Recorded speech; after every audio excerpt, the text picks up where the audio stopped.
So plenty of, well, not really any innovation here. It's just Mono Blue Devotion. I think Mono Blue Devotion, actually, of all the archetypes, that's the one that there just doesn't seem to be anything left to do.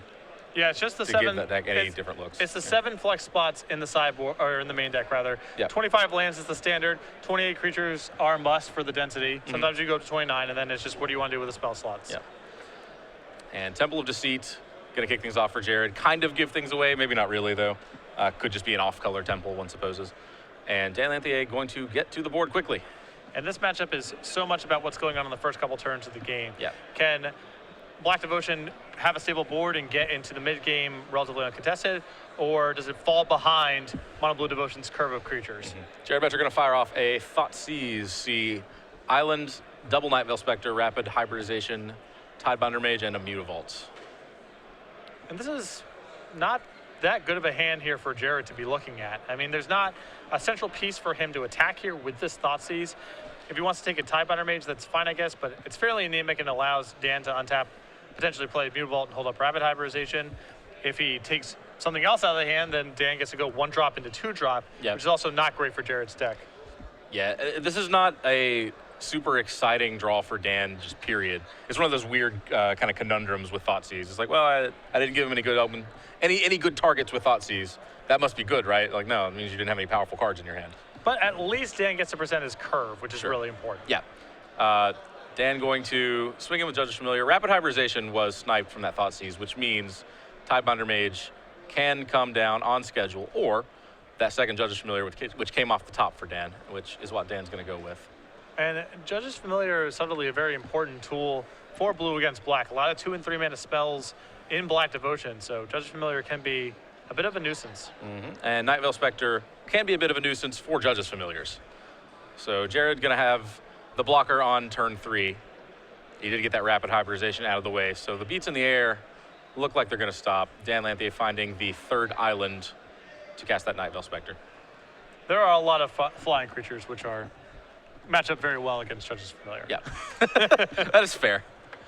Second Night Veil Spectre coming down for Jared. I love a good Night Veil Spectre brawl. Yeah. I want to see all 3 of these Night Veil Spectres connect multiple times. But the pacing of this game is very favorable for Jared, it feels I like. agree. He just has more significant draws from this stage of the game. Things like Desecration Demon, any removal spell, Pack Rat, they're all powerful draws. Whereas Dan is basically on Master of Waves or Thassa as his only big draws from this point. Sure. And the second Night Veil Spectre for Dan, matching the second one from Jared. This would be a really awkward Bile Blight.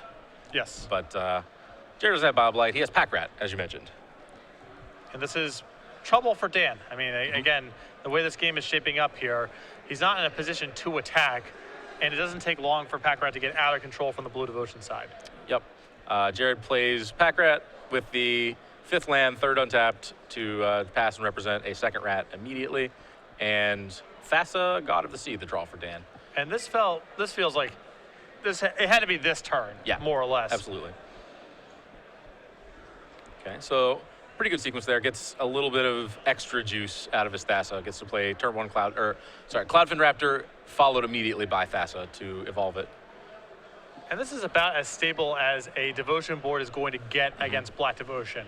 Dan's very well protected against removal spells picking apart his blue mana symbols. Yeah, this has been a strange game. Jared hasn't killed anything. Yeah, it's true.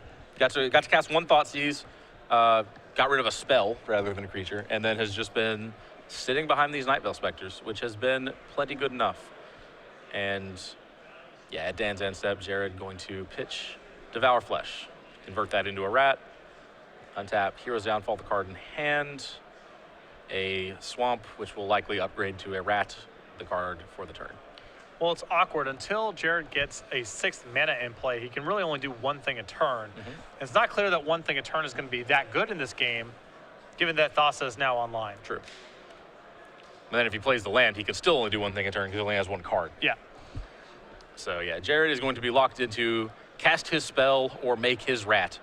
One or the other, not both, for pretty much the rest of the game. Unless, I suppose he could draw a 2-drop removal spell, something like that.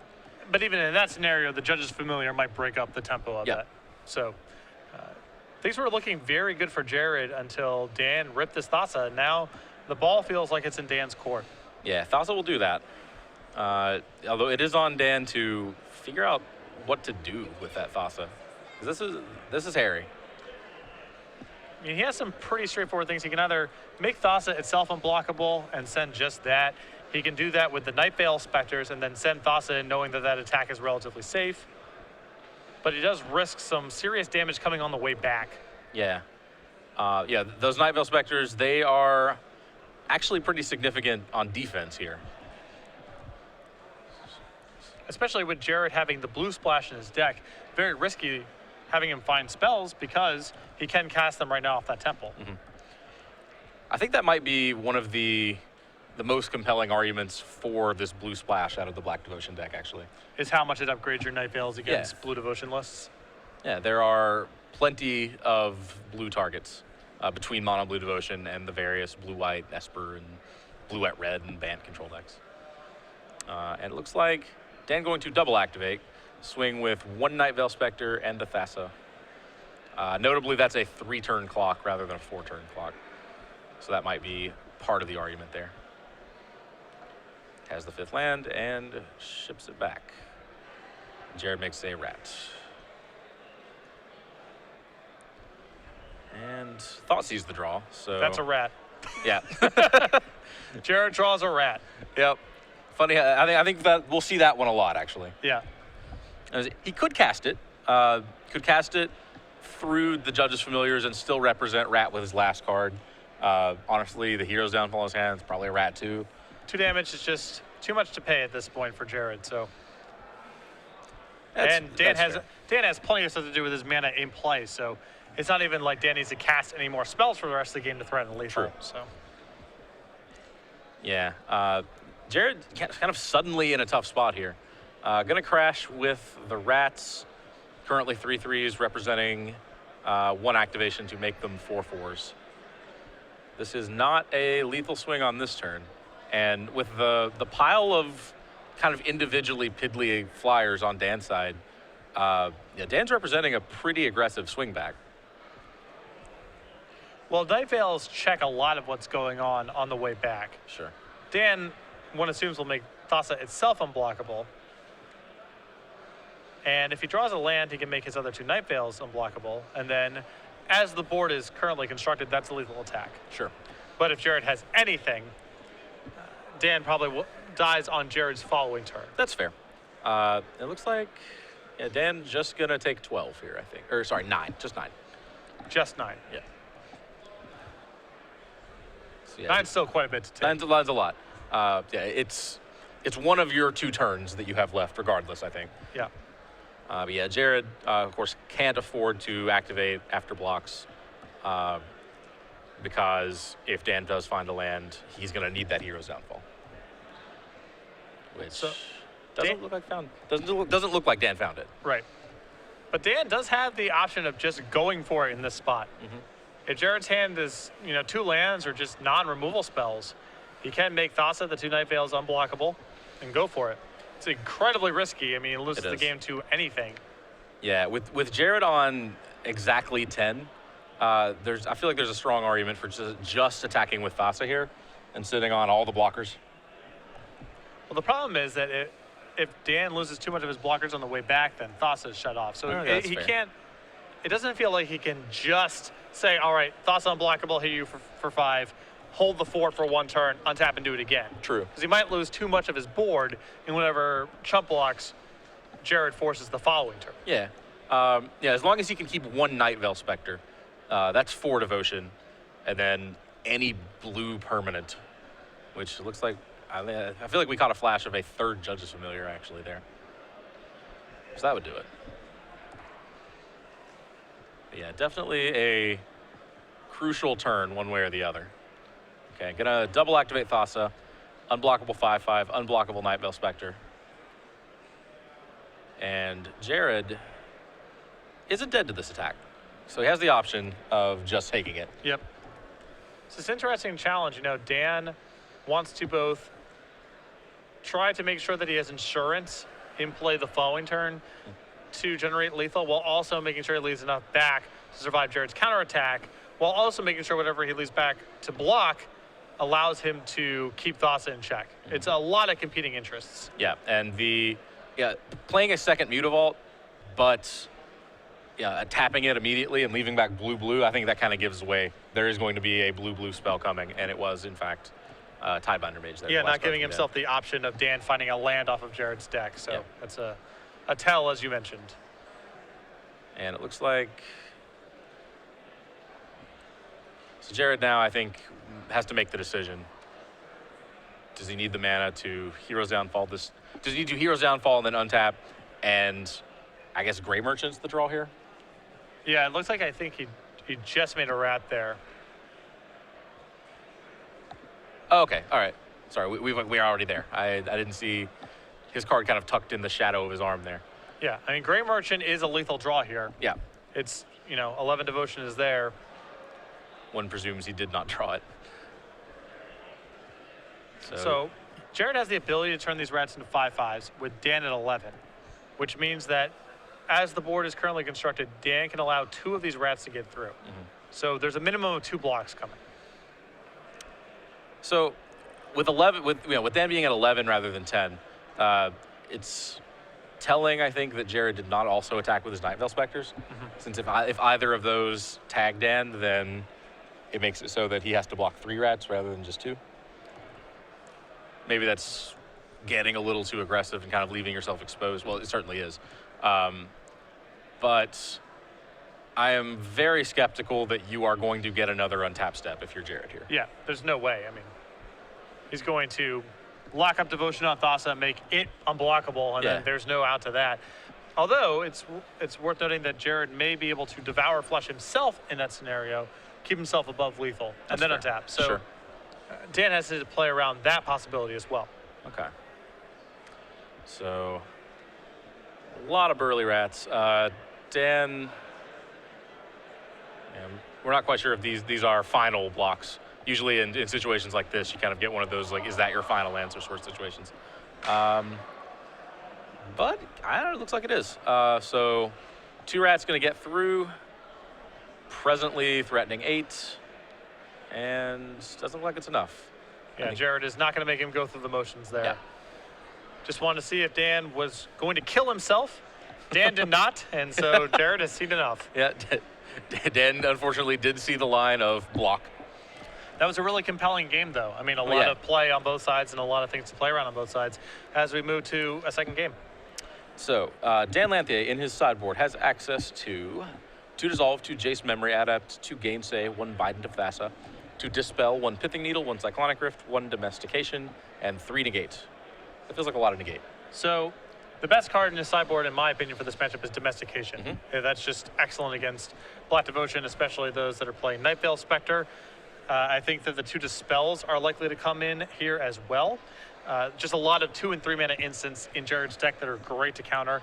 Besides that, then there's kind of the second tier of sideboard cards, in my opinion. Things like Negate, Cyclonic Rift, Bident, Jace that are justifiable, but not excellent. I think the 2 Dispels and the Domestication are certainly coming in, and then after that, it's sort of up for customization. Yeah, and the second tier, I think a lot of times that comes down to how much space do you have, and honestly, the variable slots in Dan's main deck are actually already pretty good here. He does have 2 Domestication to match the 3rd in the board already in his main, and the 1 Cyclonic Rift and 1 Bident of Thassa in the main. On the other side of the table here, Jared Boettcher with a Notion Thief and Underworld Connections, 2 Negate, 2 Erebos, God of the Dead, 3 Doomblade, 3 Lifebane Zombie, 3 Duress. So Doomblade, of course, excellent here. Lifebane Zombie, there's a lot of people who advocate bringing in Lifebane Zombie against Blue Devotion because you just want to be a little bit more aggressive in the matchup. So it's not explicitly good here. There's not green or white creatures in Dan's deck for Jared to take except for Judge's Familiar, which is very unlikely, of course. But maybe a 3-power Intimidate creature for 3 is good enough for the matchup. Yeah, a lot of times I think people are just trying to, as you said, gear lower, have attackers, have a clock. I think the kind of conventional wisdom is that you don't have time for Underworld Connections this matchup. It's, again, this is one of those situations where it's just a question of how much room do we have how many things can we afford to bring out? I actually, of all the cards in the matchup, the first one that I would cut is probably Thoughtseize. Yeah. That to me stands out as the worst one. When supplemented by enough removal, I think Underworld Connections can be okay. It's not a superstar in the matchup, but I think Thoughtseize is the first to go. Mono Blue Devotion's very redundant. Your life total matters.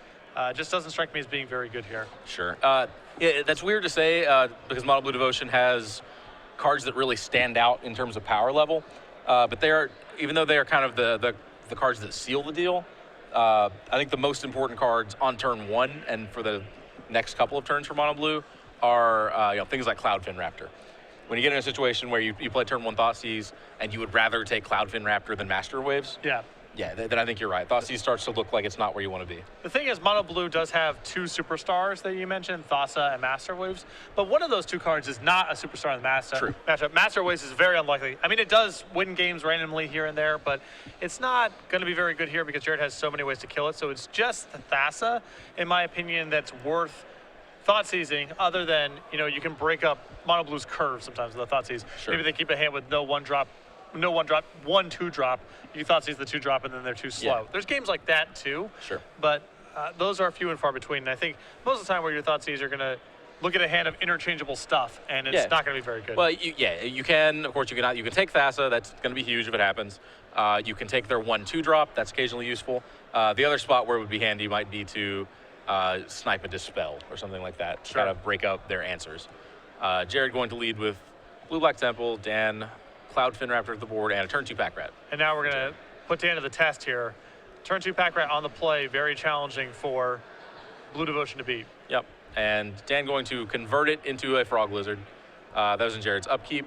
So the Frog Lizard will not be attacking, but crucially, Jared did not have the 3rd land in play yet to activate it. So Jared is going to keep those Thoughtseizes in, apparently, or at least one. Sees a hand of Tidebinder Mage, Thassa, Cyclonic Rift, and 2 islands. You're breathing very heavily into the mic. You may want to mute and then pull your mic back. So Dan here, of course, trying to set up Tidebinder Mage here on the Frog Lizard, and if nothing else, just keep Pat Rack from going wild here. Though his hand is fairly low powered in the absence of this Thassa. So this is one of the scenarios where I described where Thoughtseize is going to be very good, which is a hand that's kind of Thassa and nothing else going on, which is basically what Dan has here. Now, to be fair, both of those non-Thassa spells are actually pretty good because they came paired with a Rapid Hybridization. Although, with the amount of removal Jared's bringing to the table here, I think he's happy to have Dan go, Rapid Hybridization, Cyclonic Rift you early on in the game. Yeah, I agree. Later on, those sequences you can set up, but using those many cards that early, that's tough. Yeah, this is not the start Dan wants. Although, interesting. Okay. Jared actually going to take the Tidebinder Mage and leave Dan with Thassa, which one presumes is about to enter play. Well, it looks like Jared's hand is just Desecration Demon and land, so Tidebinder Mage is pretty annoying for him if that's what his hand is. That's fair. So Hero's Downfall, the draw for Jared. Free swing with that Frog Lizard, Thassa, just an enchantment right now. Down comes the Demon. And Jared definitely on the offensive here. A fast Desecration Demon is very challenging for Mono Blue Devotion to handle. They can't beat it in combat, and they don't have an endless sea of creatures either. Yeah, Dan, we know, has access to a Cyclonic Rift that can buy time. But there are plenty of ways to buy time with a Demon. Yeah, he needs to turn this into a tempo game, and one of the best ways to turn it into a tempo game is by turning Thassa's Devotion on. And Domestication, the draw. That feels like kind of a waste of a Domestication, but as you mentioned, I think the urgency there is actually just getting Blue Devotion in play. And Dan just needs to do something. Yeah. That's all other things being equal against a deck with Thoughtseize where your mana might be tied up using Thassa and the spells you're drawing. He just kind of has to cast it that turn, and that target's good enough. Fair enough. So, tapped Frog Lizard, now on the other side of the board. Jared again with just a Demon. And a Mutavault, I suppose. So, looks like we are going to combat. I would be surprised if anything gets fed to the Demon. Nothing does. In for 8. You can also see why some people do like Lifebane Zombie in this matchup. Jared is trying to turn this into a damage race rather than have the game drag out for a really long time and allow Dan to leverage the advantage that something like Thassa can generate. Yeah, well, and I think a lot of times, the hands that Mono Blue Devotion curves out, but then gets stuffed by removal spells.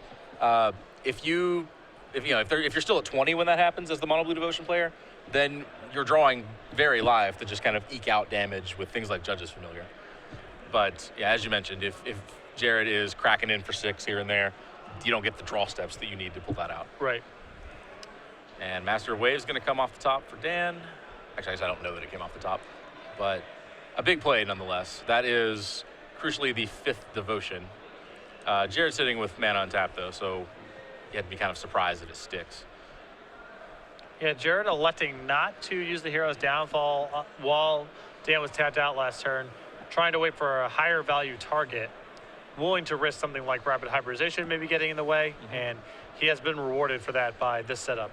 Yeah, and I think Rapid Hybridization, kind of upgrading a Hero's Downfall creature, that's a risk Jared can be willing to take here. I don't think that is going to be enough for Dan to get himself out of this.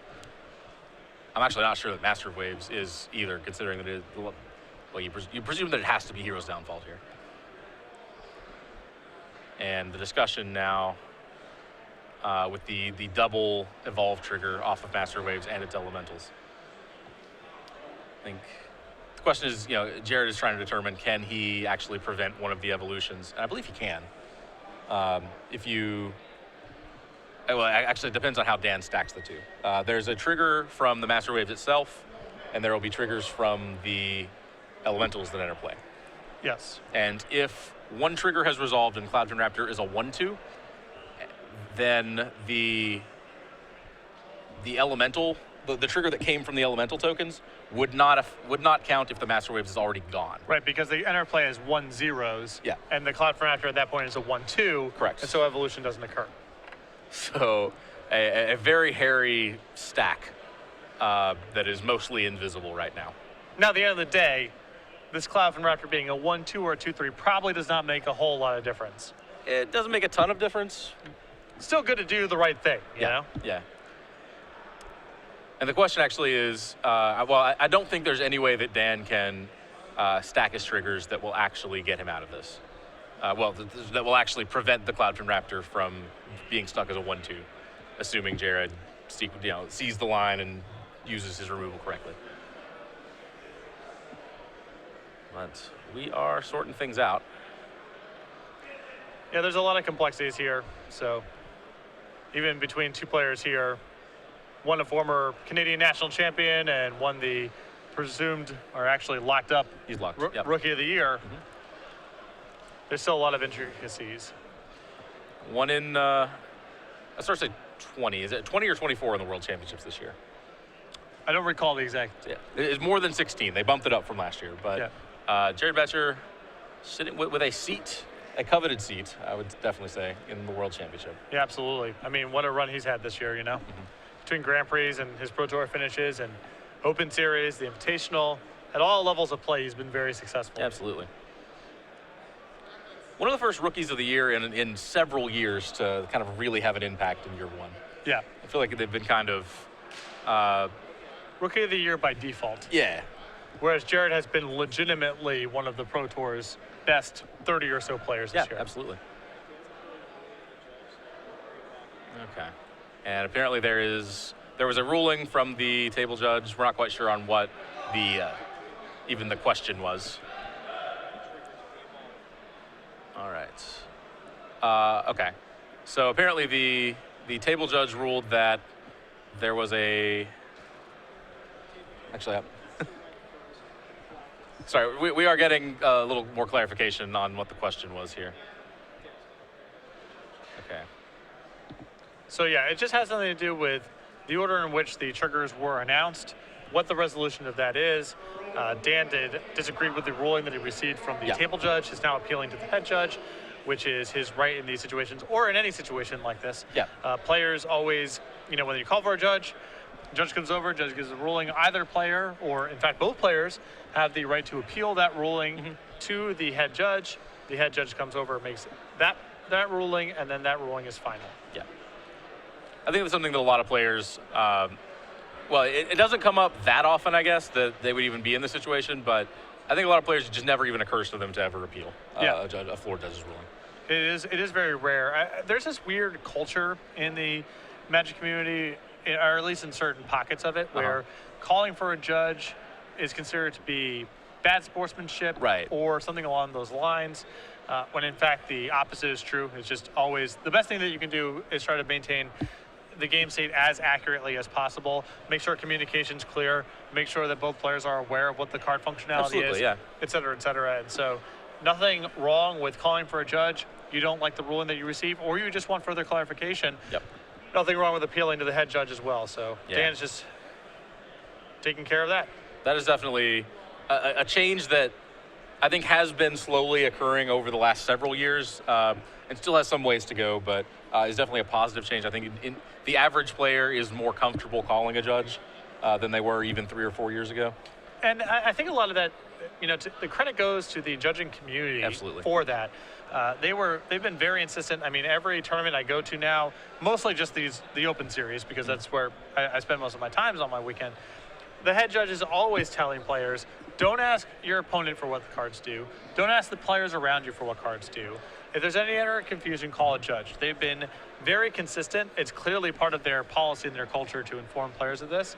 And it has slowly but shifted the way that players treat situations like this, where, when I was playing 12 years ago, calling a judge and appealing was considered, all right, this guy is probably playing super serious or angle shooting or something like that. Now it's just a thing that players do, and it's an accepted policy, and I think that's a good place to live in, because the judges are doing nothing other than trying to make sure game states are properly maintained and that the play is clean. Yeah, I agree. I think a lot of the remaining attitude, like, whereas as you described, the idea if my opponent calls a judge to figure something out, then that's that's a slight, or this person is taking things too seriously or something like that. I think most of the time, the only place you still see that attitude is in actually like local stores. In F&Ms. Sure. And F&M, in fairness, that's more of an environment where, players are, of course, going to play the way that they want to play, but some amount of laxness to me is... I agree. If my opponent taps some lands and then untaps them and taps them again and then untaps them, and I try to tell them, no, you can't take that back, it's not really the point of F&M. I agree. So... It looks like... Okay. All right. So it looks like the head judge did overrule the floor judge's ruling. I'm actually it's not completely clear what the original ruling was, but because of the way that those triggers were stacked, the Cloudfin Raptor is going to get that second +1/+1 counter. I want this game to come down to 1 point of damage. Yeah. It strikes me as unlikely. Me too. But whatever, man. You take your edges where you find them. Yeah, that's one word for it. So, Dan gonna swing in for 5, ship the turn back, and Jared plays the temple, takes a peek, and in comes activates the Mutavault again, and now we will see if there are any sacrifices, any demon food. Yep, Cloudfin Raptor. Into the bin, transferring that hard-fought +1/+1 counter. Yep. Well, Dan is facing lethal on that attack. So. Yeah, I mean, he has to sacrifice.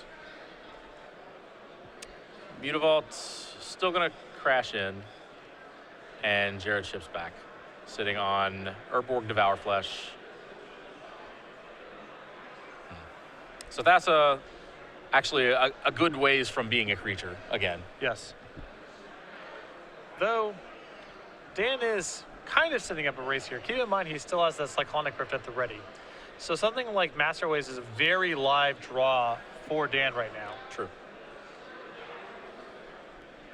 Yeah, so Cyclonic Rift bouncing the demon is more or less a straight-up time walk here. And it's like before any spells, Dan just going to crash in with a frog and see what happens. And what happens is Jared's going to take 3. And it looks like Cyclonic Rift, Cloudfin Raptor, the gas for Dan. considers playing that that 5th land and actually just chooses to hold it, it looks like. So Devour Flesh at the end step. I think this may be in response to the Raptor. Oh, okay. So that is going to give Dan 3 life. Notably, that means that the 7/7 Demon is not lethal on its own. Although with the Mutavault, it's kind of a push. Yeah, Dan's in the same spot that he was in last turn, where he needs to either, use Cyclonic Rift on the Desecration Demon or sacrifice something.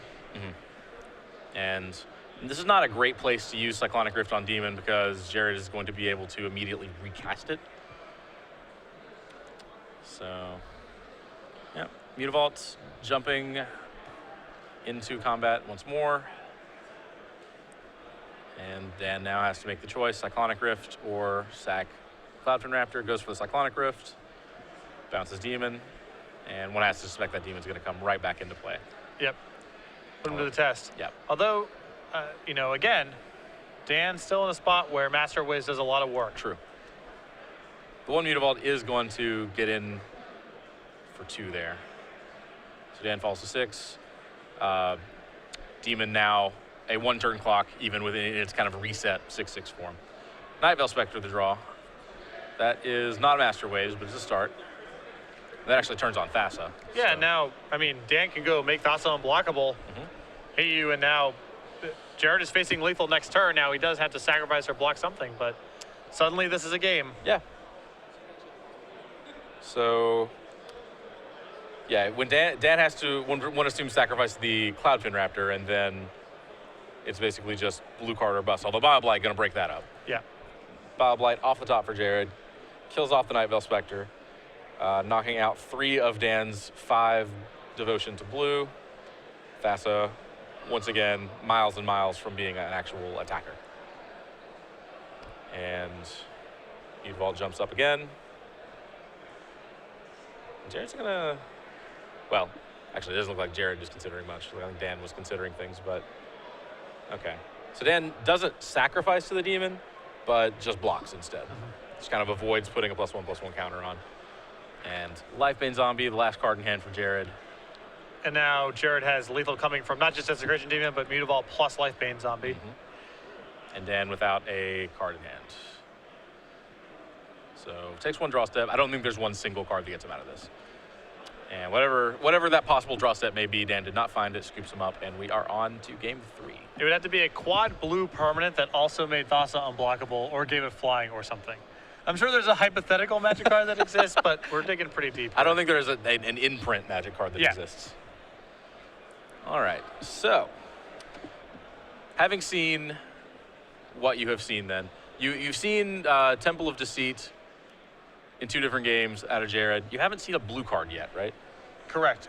And I do not believe Watery Grave has come up either. There's 3 copies in Jared's list, so that would be the smoking gun. Once you see Watery Grave, there has to be blue cards. All right. If you're Dan here, and we're assuming that you do smell blue cards, which is actually, we don't know that, but if you think there is blue in Jared's deck, does that change how you board at all? Probably not. I mean, I don't think you can go so far as to bring in the gainsays. Sure. Those are pretty narrow. Yeah.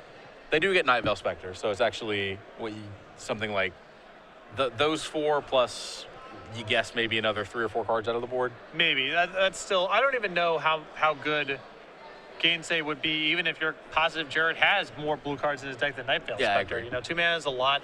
You don't even know the quality of the cards that you're going to be countering. So if I'm Dan, I would just probably keep it as is. I'm not a big fan of Cyclonic Rift in this matchup. I guess on the draw, Dan just needs to have as many ways to protect himself from a pack rat opening as possible. But it definitely struggled to be productive in that game. And if you assume that the Black Devotion list is going to be sideboarding in removal against you, that's not the best card to have in your deck. You're playing your creatures, they're getting killed, the game drags out, you have a Cyclonic Rift in your hand with no board. That's a pretty common scenario, and that's basically what played out in the game we just saw. But I guess it's just an issue of pack rat. I was told by Sam Pardee in Baltimore, at the Open a couple weeks ago in Baltimore, that he starts, it's actually very similar to Dan's list. It might actually be the same list. He starts 1 Cyclonic Rift, he has another in the board. He boards in the second one on the play, and he boards out the first one on the draw. Okay. As you said, basically just because of pack rat. But it seems like on the draw is the spot where you need the most protection. I mean, Cyclonic Rift is also just better as a tempo play when you're in the play. You know, when you're Wait, leveraging your. what did I say? I think I may have said it backwards. Oh, said it backwards. Actually, yeah, Okay. yes, you are right. Yeah, sorry. Yeah, I do not want to misrepresent Sam Pardee. He will find out and scold me. Yeah, that makes sense. Yeah. I can buy, on the draw you need maximum pack rat insurance, and on the play, one will be okay, but you definitely don't want the second copy. Yeah, you don't really want to be using it the way that Dan used it. Yeah. Just as a fog. You really want to be kind of forcing Jared to waste turns, to waste mana and to waste turns worth of mana, which really means that you need it in the first 5 or 6 turns, I think. It's very odd. That's one of the spots where the overload kind of clause on Cyclonic Rift is a drawback, because if you could target your own stuff, like imagine Cyclonic Rift was Disperse, that would come up all the time, where you're fizzling removal spells and protecting yourself and occasionally bouncing their stuff too. Yeah. But Cyclonic Rift is fairly narrow in the matchup because it can only target Jared's stuff. That's very odd, because normally that doesn't come up. Most times in Constructed Magic, you're not bouncing your own permanents. True. But this is a matchup where if it was Disperse, it would come up all the time, I feel like. Yeah, and I think as like minor an interaction, as you said, that doesn't come up that often, but I think it comes up enough that it might actually kind of push Cyclonic Rift over the top into like too good territory. Yeah. Like Disperse with like For sure. with kicker one-sided upheaval. No, I'm not saying. Also, the fact all the overload cards are worded the same way, that they can only target, opposing stuff, because then the overload is able to switch the target to all. Yeah. It's templating as well. But yeah, the power level of Cyclonic Rift bouncing your own stuff would be. I mean, that card's very good. Cards like Disperse. There are no constructed superstars, obviously, but Adrian Sullivan has played one copy in his blue control list. It's a role player, yeah. Effect, and not outside the realm of possibility for it to show up in constructed decks. So. True. Yeah, Cyclonic Rift, of all the overload cards, that one, I think the one you're most likely to like really want to use on your own permanents. I can't imagine anyone ever wanting to like Mizium Mortars their own creature. Yeah, sure. Counterflux their own spell, I don't know. It's pretty rare. Yeah. Maybe I can see that happening. That seems like a legitimate play that could come down at some point. Counterfluxing your own stuff. Yeah, I'm trying to think of a situation where it might make sense. I got nothing. I give up. Yeah, whatever you're gonna counter, whatever spell of yours you want to counterflux, you can probably just counter the spell of theirs that's causing you to want to counterflux your own thing. You with your logic. Whatever. That's just my best guess. Yeah, I agree. Reverberate. If only I could. It's like. Yeah, there we go. Yeah, if I could only get my own spell here. Well, you could just get the reverberate. Well, it was a reverberate backed up with an overmaster. Sure. Boom. Does that work? No, reverberate's an instant. Yeah, you know what I meant. Yeah, I know what you mean. Yeah. I think. Yeah. Somehow that reverberate was uncounterable. Right. Boom. Boom. So, and I think you're right that Dan not going to make any changes based on the blue. We didn't actually talk about, I guess we briefly talked about negate, although we mentioned it coming in from Dan. None of the blue cards in Jared's board are relevant here, I don't think. No, the Notion Thief and the two negates I don't think are going to be doing much of anything here. I'd like to see Notion Thief against a Biden of Thassa. Yeah, no, I know. There's always the problem. That's the problem with Notion Thief is this huge moral hazard. Like once you have a copy in your sideboard, you just want to bring it in all the time, Try and snipe. Does like the green devotion decks? Do they even have anything? They have like card advantage engines, but they don't. He's got an Eidolon of Blossoms. I'm gonna get him. Boom. Not like it's optional or anything. Right. So, actually, the exact same opening, 3 games in a row there. Turn 1 to Temple of Deceit from Jared. Turn 1, Cloudfin Raptor from Dan. No 2-drop. And neglects to attack for 0. And both players starting with just 6, so maybe a little bit anemic on both sides here. Although, generally speaking, I think that's going to favor Jared. I agree. If these games come down to trading 1 for 1, Jared's going to wrap it up pretty easily. Yeah, and Pack Rat versus nothing is a pretty big edge on turn 2. Although Night Veil Spectre going to come down on turn 3. Give that Cloudfin Raptor the first little bump there and let him attack for 1. Now, that's a really important turn there for Dan, because once he has 3 points of flying, that means that he does have the possibility of racing Pack Rat. If he misses that turn, or even if it's just Thassa, he may not be able to compete with Pack Rat, but he does have a nice flying clock right now. Yeah, I mean, that is generally the way that blue devotion decks beat Pack Rat, again, if they don't just have an answer of some kind, you've got to take to the air. So, unfortunately, most of the answers early on in the game are pretty sloppy. It's things like Yeah. rapid hybridization your guy. Now you have a 3/3. It's like Cyclonic Rifted. Okay, that's a 1-turn reprieve, but unless I have a lot of pressure, that's not a great exchange. yeah, and the weird tension with Cyclonic Rift, you can do it on turn 2. Well, that is straight up 1 turn. No negotiation. They just replay it. You bought a turn. Yep. Which is not bad. But there's a possibility that you can go for like some crazy blowouts if you just hold it for a couple turns. Let them activate the Pack Rat once or twice, and then attack with the rats, and then set up like mid-combat, remove 1 rat, shrink all the others. Yeah, that's a lot of moving parts. But Yeah, but it's beautiful when it works. So Jared just gonna play land and pass. This is not surprising. We've seen this Pack Rat mode before.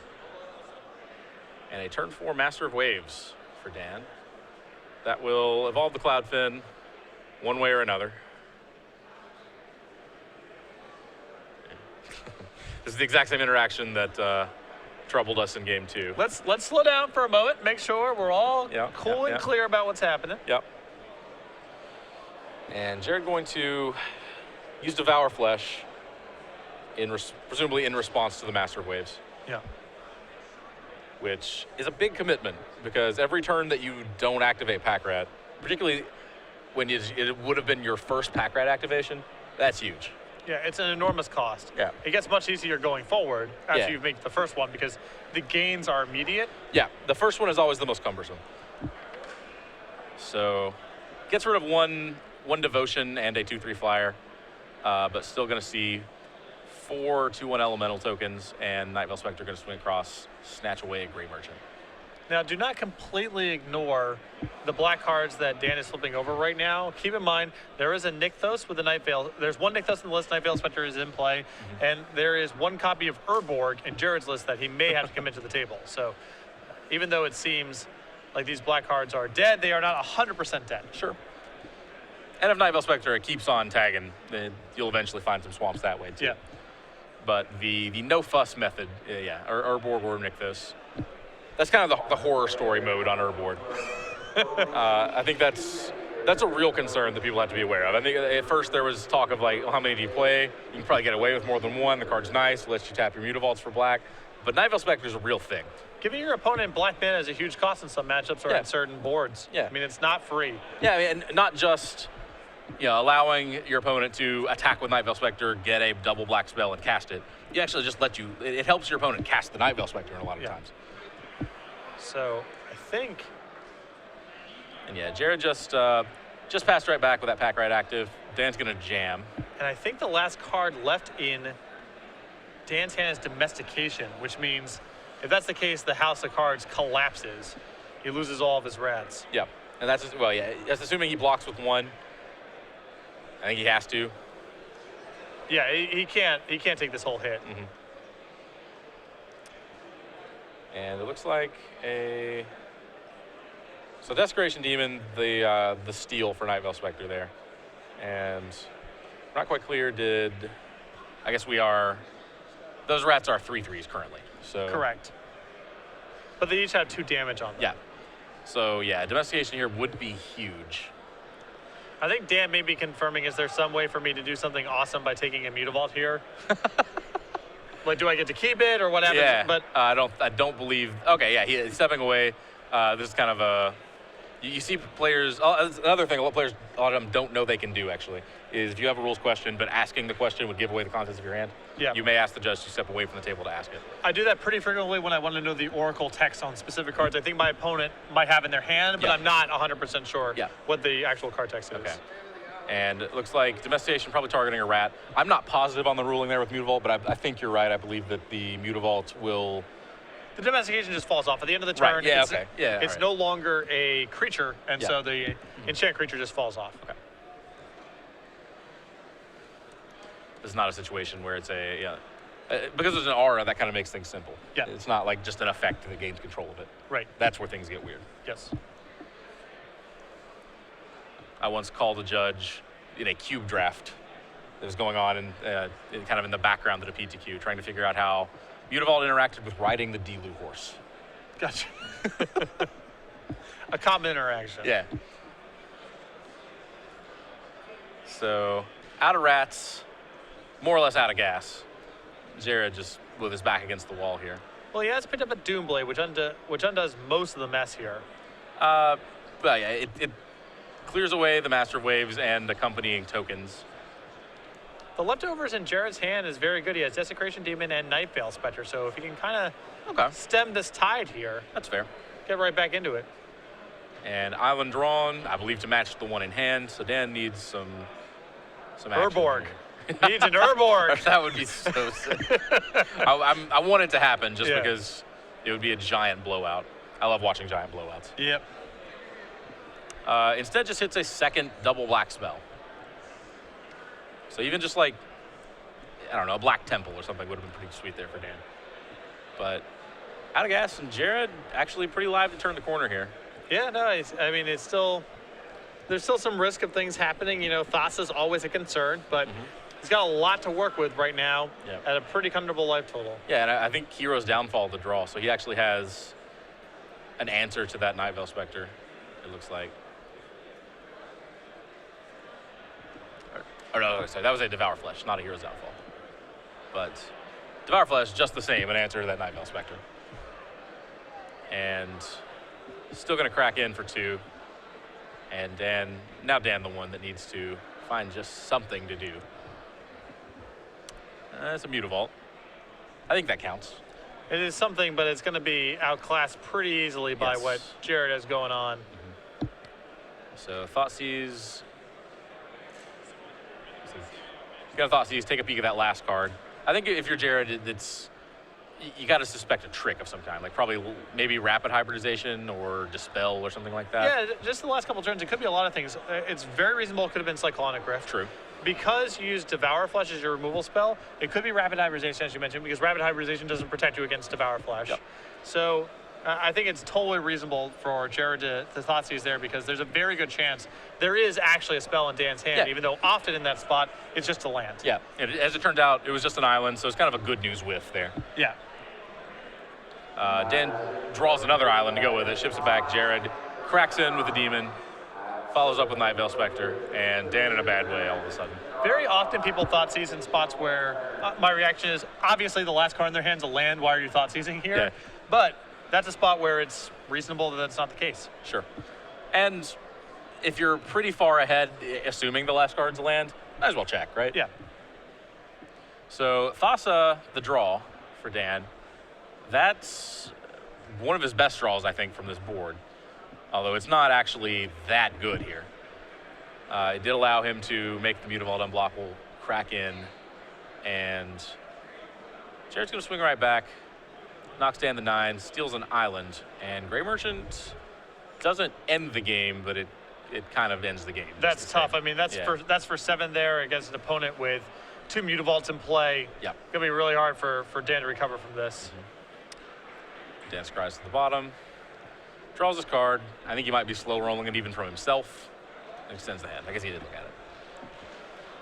Very impressive. Jared Boettcher there, 2 games to 1. A matchup I typically think is very good for Black Devotion, but definitely harrowing. And also, Jared's paying some pretty big costs in this matchup. He has the blue splash in his deck, but there's not really anything to do with the blue cards. Yeah. It improves his Night Veil Spectres a little bit, potentially, but he's not bringing in Negate or Notion Thief, so he's just adding 3 Watery Graves to the deck.